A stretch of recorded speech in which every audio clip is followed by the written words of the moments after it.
Well, good morning. Welcome back to the shop. Rona and I are out here getting ready to work on these boxes. I thought before we got started, maybe I would show you a few things. This is the current solar array on top of a concrete rainwater tank. Off to the left is where the solar shed will be built. That'll house these batteries and the new inverters. And this is the shop we're working in.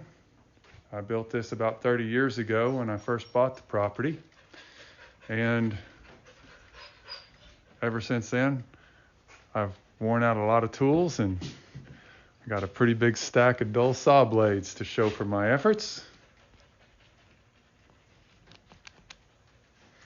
So this morning, we're gonna cut these strips of plywood up and make parts for the boxes so that we can get started assembling.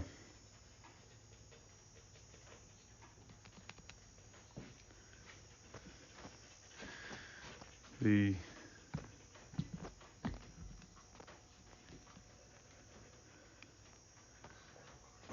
methods for cutting these are going to be pretty old school. We're going to use an old worn out Makita skill saw and a big 12 speed square.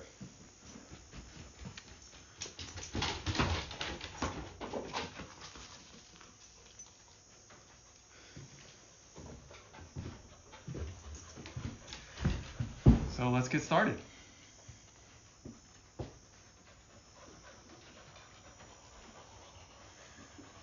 This method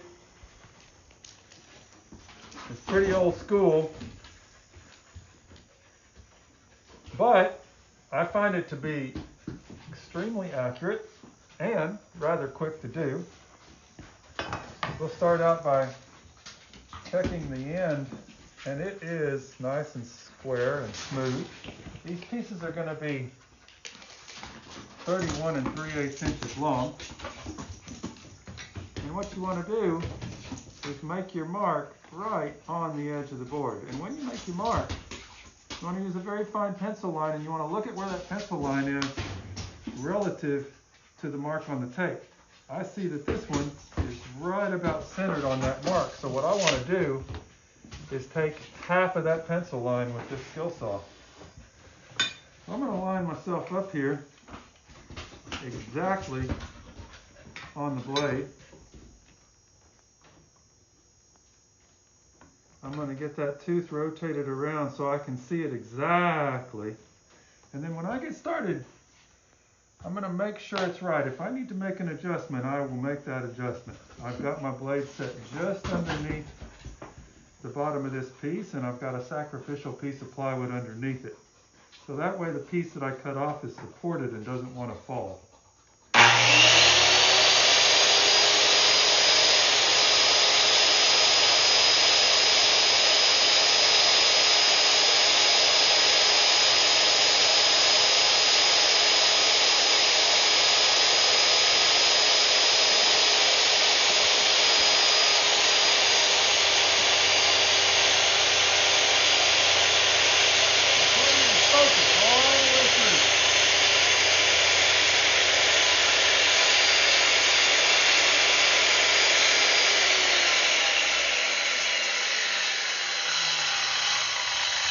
Important that you focus on what you're doing all the way through that cut.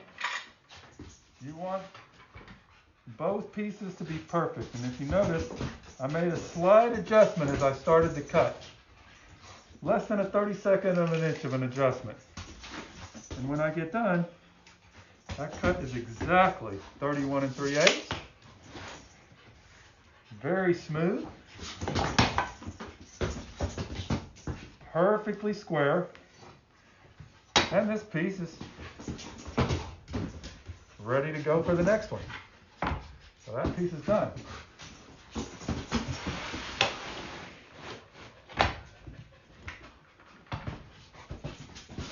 There are a lot of different ways that you could do this, but I find that this one is very accurate And it's easy for me to line up that blade. Now on this one, my pencil line is just to the outside of that cut. So I'm going to take the entire pencil line and nothing more with the cut this time.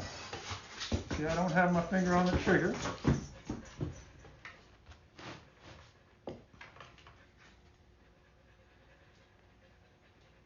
want to line that blade up to where it just takes that pencil line. I'm trying to make these cuts to an accuracy of 1/64 of an inch.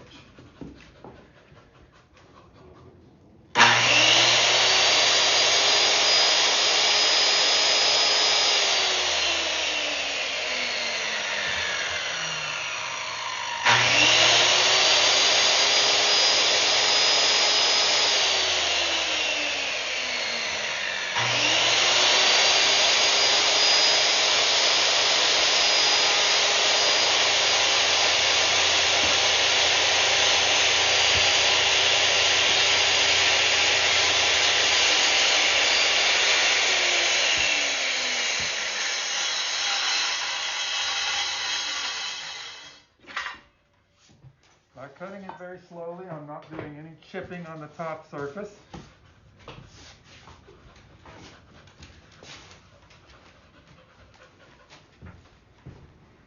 And we'll check this one.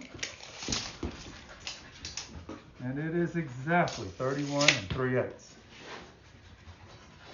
I trust it's going to be perfectly square. And another one's ready to go.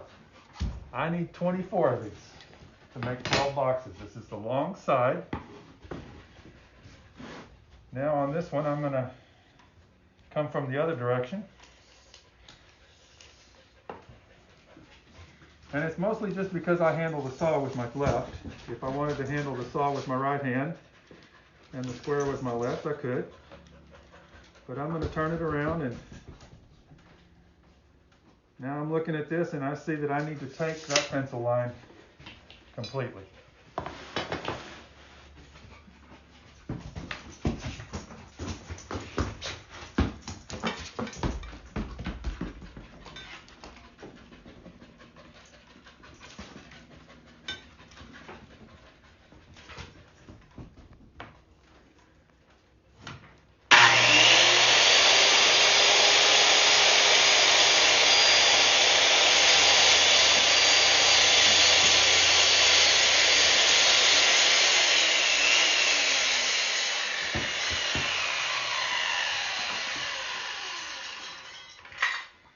There are people, and I have done this too, set up sleds on the table saw that make accurate cuts. There are saws that are designed to make this cut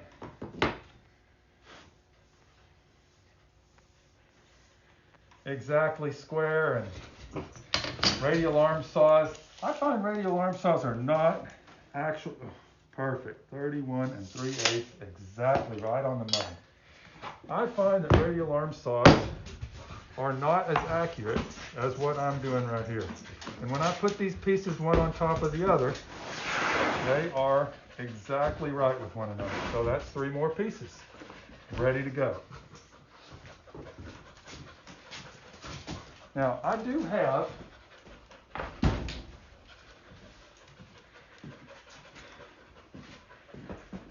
have some 18-inch pieces that I'm going to need for the bottoms and the lids. They're going to come out of these pieces back here. And that 12-inch saw is not going to be as easy to use for that cut. I can do it, but it will not be quite as easy to pull off. The other method I can use is to use a Festool. Now, I do have a really nice modern Festool saw, and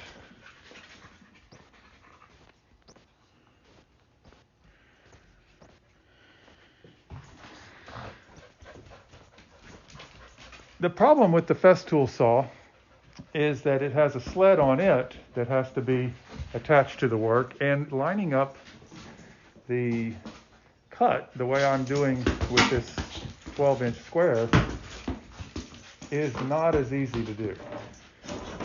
So what I may do to make those cuts instead is use the same method as the 12-inch square, but instead I can use a framing square to lay across. It is not as convenient, but I can make it work and have done so many times. So I'm going to go ahead and cut the rest of these pieces. I have 12 of them. I've got 12 more to do. And then I'm going to get ready to do the bigger pieces. I'll still have to do the ends after that. And the pieces inside the box that are going to be for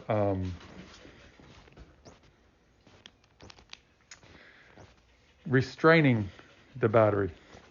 I will use a restraining system on the battery that has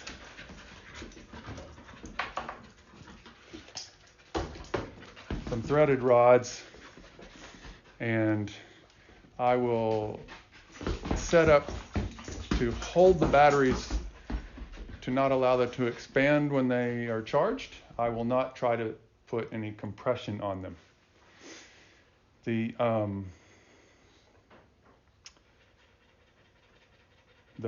back end of the box will have the cells, and the front end of the box will have the battery management system, the disconnect, and the fuses, along with the Anderson connector for disconnecting the battery when I get ready to take it in and out, on and off of the system.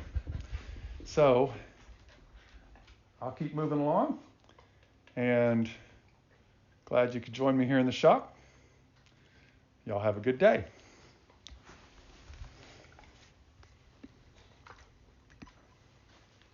Say goodbye, Rona.